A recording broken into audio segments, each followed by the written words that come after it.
SSC general duty constable पद रग गोबांमा ताताल certificate सनामै Baksa चाकरि मानि थामैका फातारनि सिक्ला रक आबुनि बागिनो सेप्लाजागि थांका हास्तेनि बेकार रक अ कक्सिल चाबुंटिनो तिनि आस्तबलनि स्वामी विवेकानन्द मूर्तिनि तलाव खादुमानि फुनुक लाइखा हास्तेनि सिक्ला रक आबुनि उलो पुलिस रक बर्न नरितलां थांका गुबुनि जागाव फियाबा सयकक अबुनि उकुलुक बसो कबुइ आबनो ति नाइटक थाय ताइ अ तुमुंनो फातारनि बरक ताताल सार्टिफिकेट बाय अर चाकरि मानै हास्तेनि बेकार रक अर सेप्लाजागि दङ हुंकाके अबुनि पाइथाक ओंखारि तामुंनो आबनो तिनो ताबुक आगरतला कितिङै बेलाखेनो बरनि खुबुखो कक सालाबेनि बांखा ताबुक तामु खाइनो हापां आबनो नायथाय আমরা মানে সবাই মিলে এক লগে আইছি কারণ কেন্দ্রীয় বাহিনীতে দেখা যায় যেমন বিএসএফ সিআরপিএফ সিআইএসএফে এসএসসিজিডির মাধ্যমে যে নিয়োগটা হয় এটা স্টেট ওয়াইজ ভ্যাকেন্সি থাকে।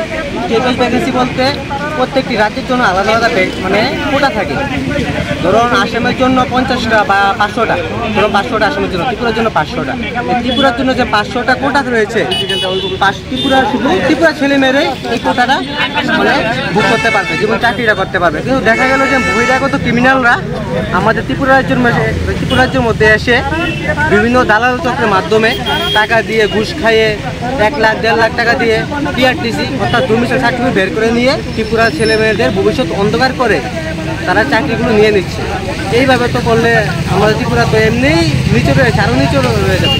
তো আমরা মাননীয় মুখ্যমন্ত্রী এবং মাননীয় মন্ত্রী শ্রী সুশান্ত চৌধুরী মহোদয়কে আমরা জানাই যে আমাদের এই দাবিটা দেখুন, এটার দিকে এসএসসিজিডি যে বহিরাগত ছাত্ররা এখানে এসেছে এটার দিকে নজরটা রাখুন।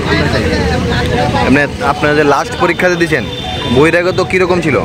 বহিরাগত তো প্রচুর ছিল, মানে গতবার চাকরি পেয়েছি টোটাল 100 জন বহিরাগত। তাহলে তুমি ভাবো যে কতটুকু রয়েছে, না হলো 3000টা হবে। মানে তারা পিআরটিসি না, কিন্তু হাজার হাজার domicile certificate, fake domicile certificate বের করতে নিচ্ছে তারা টাকার মাধ্যমে। 1 লাখ 1.5 লাখ তারা নিজের মুখে স্বীকার করেছে, 1.5 লাখ টাকার মাধ্যমে তারা পিআরটিসি বের করে। আপনারা যারা আইছেন তারা কারা, মানে সবাই কি মানে এই ক্যান্ডিডেট এসএসসিজিডির ক্যান্ডিডেট সবাই এবার পরীক্ষা দিয়েছে। প্রত্যেকটা বছর এরকমই চলছে, বহিরাগত আসে দেশে ত্রিপুরা ছেলে মেয়েদের। কোনখান থেকে আসে তারা? যেমন ইউপি বিহার এরকম। ওখানে তো কাটও বেশি, কারণ তারা তো সারাদিন পড়াশোনা করে, হিন্দিতে মানে জন্মের প্রত্যেক হিন্দি। আর আমাদের এখানে তো হিন্দি আর ইংলিশ ভালো করে পরীক্ষা দিতে পারে না ছেলেমেয়েরা বেশিরভাগ, তার জন্য কাটঅফটা একটু কম থাকে। সেমভাবে ওরা প্রত্যেক বছর আসে আমাদের এখানে ছেলেমেয়েদের ভবিষ্যৎ কানা করে নিয়ে যায়। আমরা আজকে এখানে জড়ো হয়েছি, এটার একটাই কারণ আমরা যে বহিরাগত যে স্টেটের, আমরা ত্রিপুরার লাগে একটা নির্দিষ্ট ভ্যাকেন্সি, এটা আমরা শুধু ত্রিপুরার লাগেই রিজার্ভ থাকে, ঠিক আছে।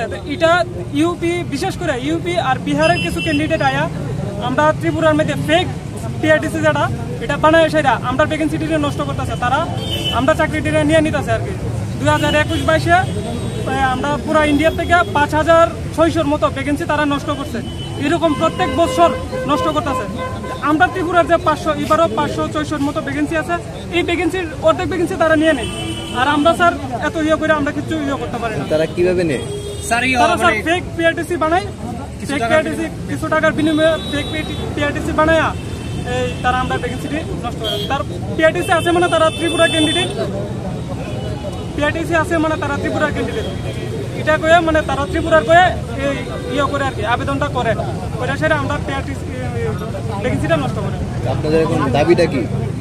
আমরা দাবিটা একটাই, আমরা ত্রিপুরার প্রশাসনের মানে কাছে আর কি আমরা একটা দৃষ্টি আকর্ষণ করতেছি, তারা যাতে মানে ত্রিপুরা সরকারের কাছ থেকে মানে করতে না পারে আর কি, পিআরটিসিটা যাতে না বানাইতে পারে ফেক পিআরটিসি আর কি। আমরা দাবি এটা হইছে বহিরাগতদের বন্ধ করতে হবে আওয়াজ, ঠিক আছে। বহিরাগতদের কোনোভাবে সিট আমরা বুক না করতে পারে, যাতে সবাই পরিশ্রম করে যে স্টেটের লিগে 28 স্টেটের লিগে 28 স্টেটের মধ্যে ভ্যাকেন্সি দেওয়া পার্টিকুলারলি তারা কিটা করে আমরা এখানে আয়ে আমরা এখানে কাটঅফ কম যায় তার লিগে তারা ভ্যাকেন্সি মানে আমরা ভ্যাকেন্সিটা তারা বুক করে তারা ফেক পিআরটিসি ডোমিসাইল যেটা করে তারা এইচডিএম থেকে এটা বাইর করা হইতেছে। তারা কিছু টাকার বিনিময়ে এটা করতেছে, ঠিক আছে। তারা করতেছে ডুপ্লিকেট করে সেটা আমরা ভ্যাকেন্সিটা এভাবে এটা বুক করতেছে, যে কারণে আমরা দিনের দিন আমরা ওভার মানে বহুত যেমন বাদ গেছে যারা কোনো কাটঅফ মানে এত মানে কোনোনার বাইরে আনএক্সপেক্টেড কাটঅফ গেছে এবার, যে কারণে খোলাবেনি এত তো আমরা এটা ঢুকতেছি। এখন আমরা ফিজিক্যাল হইতে পারে 20 তারিখের মধ্যে আমরা এইটুকু জানাতে চাই সরকারের কাছে, আমরা ফিজিক্যাল এইটুকু আবেদনটা রাখতাম চাই যে বহিরাগতভাবে প্রার্থী যাতে আমরা না আইতে পারে, কোনোভাবে ফিজিক্যাল মানে এন্ট্রি না করতে পারে আমরা ক্যাম্পের মধ্যে। এটা সিআরপিএফ কন্ডাক্ট করবো ফিজিক্যাল, ঠিক আছে, সিআরপিএফ এটা কোনোভাবে ইয়ে করতো না, এটা প্রশাসন করবো, ত্রিপুরা প্রশাসন করবো, ত্রিপুরা মুখ্যমন্ত্রী এটা জানতে লাগবো এজিএম এর কাছে। এটা আমরা আজকে আমরা লিখিত দিই ওইটা, যাতে নেক্সট টাইম বহিরাগতরা যাতে না আসে ভাবে আমরা না আমরা ওভারে দিতেছি। আমরা দিন দিন বই করতেছি, আমরা অনেক স্ট্রাগল করতেছি এটার লিগা, কিন্তু ফিজিক্যাল আমরা 20 তারিখ থেকে ফিজিক্যাল হইব, ঠিক আছে। আমরা অনেক স্ট্রাগল করতেছি এটার লিগা, প্রত্যেক স্টেটের লিগে আলাদা আলাদা পার্টিকুলার ভ্যাকেন্সি দেওয়া আছে, কিন্তু তারা কিটা করে, তারা ওইখান থেকে আয় সেটা কোনো টাকার বিনিময়ে তারা বাই করতেছে, বাই করে সে অ্যাপ্লাই করতেছে। আমরা গত বছর অনেক সাসপেক্টেড কেস ধরা, কিন্তু তারা যোগ হইতো না, নোটিশ দেওয়া হয়েছে, তারা 5000 ক্যান্ডিডেট ধরা হয়েছে 2022-তে সাসপেক্টেড, তারা সত্যি বাদ হইব, কিন্তু ঠিক আছে, কিন্তু বাদ হইব, কিন্তু ওখানে যে ভ্যাকেন্সি নিতে আছে আমরা তো কিছু প্লান বাদ দিয়ে দিচ্ছি সবাই, প্রচুর প্লান বাদ দিয়ে দিচ্ছি, যেটা অর্ধেক ভ্যাকেন্সি তারা নষ্ট করে, ভ্যাকেন্সি তারা নিতে আছে। আমরা সরকার তারা নিতে পারে না স্যার, এটা অ্যাকচুয়ালি নষ্ট করে দেয় ভ্যাকেন্সি, নষ্ট করে দেয়। আমরা আবেদন সরকারের কাছে, এটা তারাও পায় না, আমরা এটা বদ্ধ করা হোক, কোনোভাবে যাতে ফেক ডোমিসাইল যাতে বাই করা না হোক, রিসেন্টলি যেটা বাই করা হয়েছে এটা ক্যান্সেল করা হোক, কোনোভাবে যাতে তারা এসে মানে আপিল না করতে পারে জিনিসটা লিখে, অ্যাপ্লাই না করতে, ফিজিক্যাল যাতে না দিতে পারে। আমরা এটা দালাল চক্রের মাধ্যমে টাকা দিয়ে ঘুষ খাইয়ে 1 লাখ 1.5 লাখ টাকা দিয়ে পিআরটিসি অর্থাৎ ডোমিসাইল সার্টিফিকেট বের করে নিয়ে ত্রিপুরার ছেলে মেয়েদের ভবিষ্যৎ অন্ধকার করে তারা চাকরিগুলো নিয়ে নিচ্ছে। এইভাবে তো করলে আমাদের ত্রিপুরা তো এমনিই নিচে রয়েছে, আরও নিচে হয়ে যাবে।